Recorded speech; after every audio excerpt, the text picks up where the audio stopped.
Hello and welcome. In today's video I'm going to share with you the 7 best PvE Arc Tames. Also, before we get into it, make sure to like and subscribe as it helps the channel.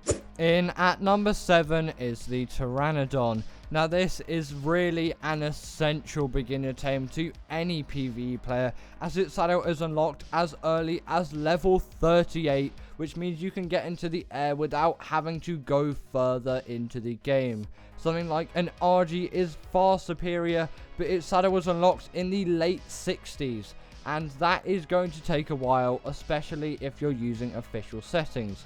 So the Pteranodon really is very much a viable solution for getting you in the air really early on. And really, what a good feeling this is. The first time you get up into the air in Arc, it is literally heaven. And on top of all of that, it does make metal farming and just general resource harvesting so much easier, as you don't have all of the risks of all of the creatures on the ground. If there is a Giga looming below you, you don't have to worry, you can just simply fly past it.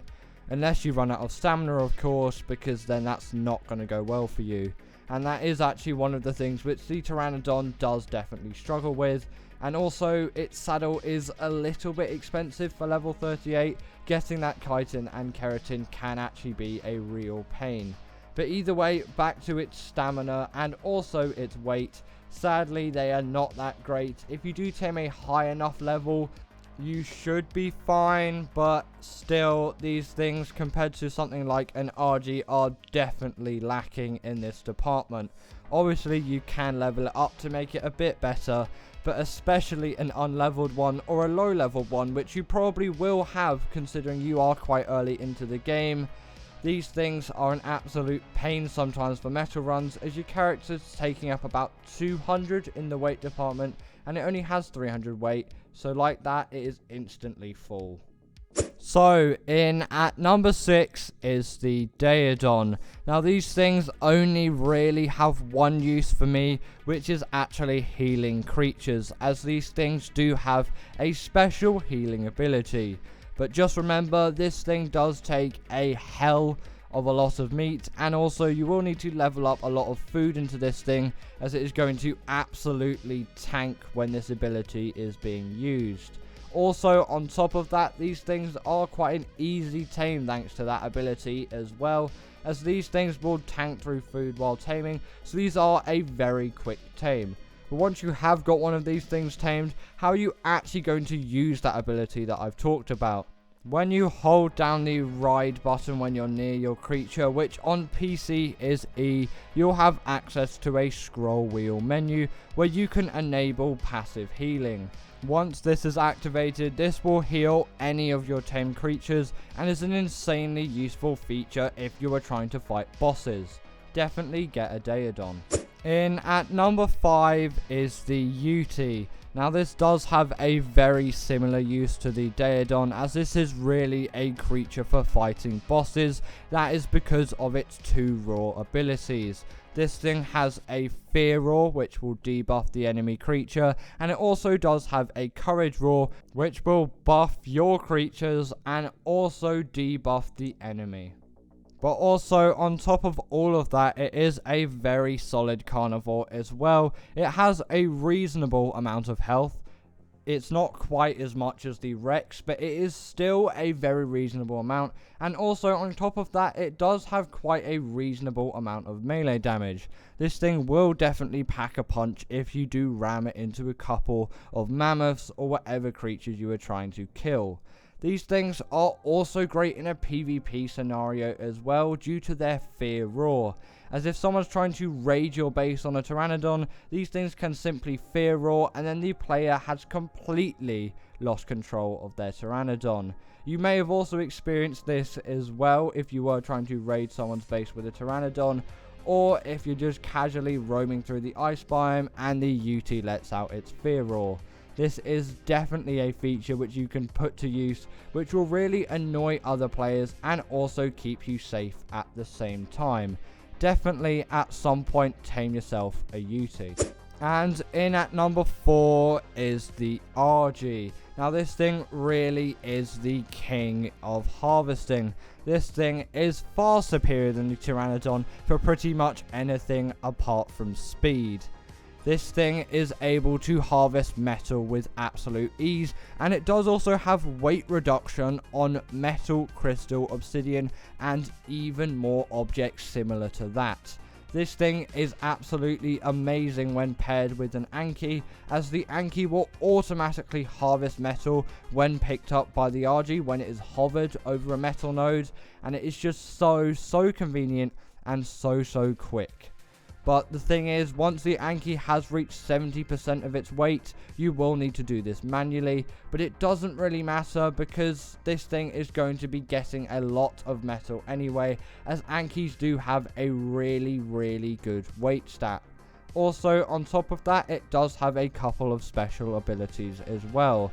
Namely, its ability that when it eats a dead body, this thing is going to heal so quickly. Which means if you have just gotten yourself out of a fight, just kill something very simple like a dodo or a dilo, and this thing is going to heal up super quick.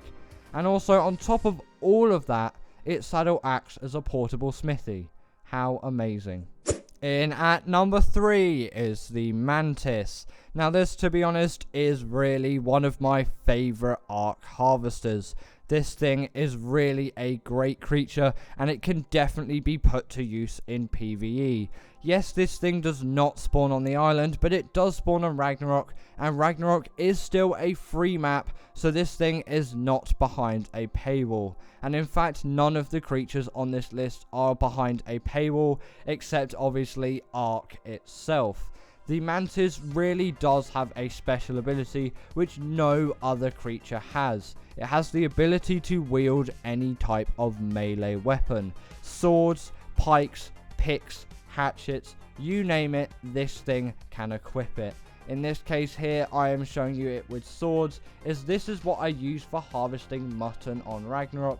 This thing really is a very fun way to harvest mutton, as I often find myself actually bored of harvesting, but as soon as I whip this thing out, it makes it so much more fun and things actually get done. Also, on top of that, it is a viable way for getting metal as well, as it can equip pickaxes.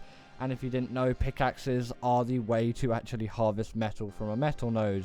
The only thing it's really lacking in that department is weight, and it does not have weight reduction for things like metal, crystal, and obsidian. Also, be careful, as it does have a pretty low health stat.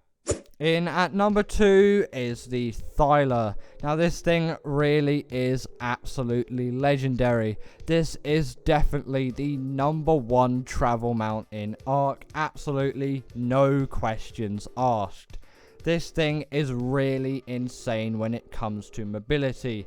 It does have a lot of speed and also a lot of abilities, which mean any piece of Ark terrain is an absolute breeze to get through. Unless it's an enemy base, as these things aren't the best turret soakers, but in a PvE situation you're not going to be doing that anyway, so these things are pretty much good for everything. You can even take them caving if you want as well, except sometimes they are a bit too big. Also, the Thyler does have a very decent amount of melee damage, and also on top of that, it does have a special ability with its attack as well. When it attacks a creature, it has a bleed ability, which means this thing can do absolutely insane damage to any creature it hits. A Giga is actually very easy to kill with a high level one of these, which you wouldn't expect, but if you have played Ark for a while and you've used one of these things, you know what an absolute powerhouse they are. But the abilities don't even stop there. It has another ability as well, apart from climbing walls, having a bleed ability, and just being absolutely insane. These things also have a pounce ability. Truly a great creature. And finally, in at number 1 is the Baryonyx. Now this thing really is the king of PvE Ark for me, as this thing is just so useful in so many different ways. Firstly, I'm going to talk about its speed and mobility. This thing is great for getting around, and also it doesn't get stuck on everything in Ark like a Giga or Rex would. These things also do have great melee damage as well, and you certainly shouldn't underestimate these things. These can actually take out Gigas if you do have a high enough level. Maybe don't take them as far as bosses, but these things are still pretty much great for everything else. Also, on top of that, these things are the best creatures by far for doing any kind of cave runs.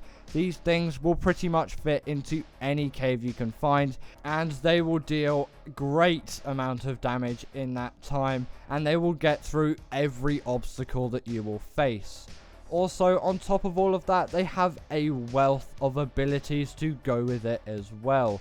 The spin ability, which you might have just seen there, is only accessible in water and is activated by pressing C on the keyboard.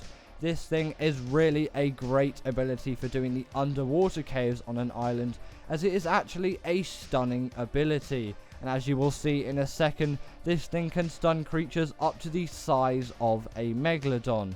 This won't work with plesios or mosas, but still, most of the underwater creatures you will encounter, you can instantly stun just by pressing a button. But as every good creature, these things do sadly have a downside. These things don't have a lot of health, and they spawn in the swamp. Not great. But anyway, that is the end of today's video. I hope you enjoyed. Also, did you agree with this top 7? If you didn't, comment your top 7 below, and I'll see you all later. Bye.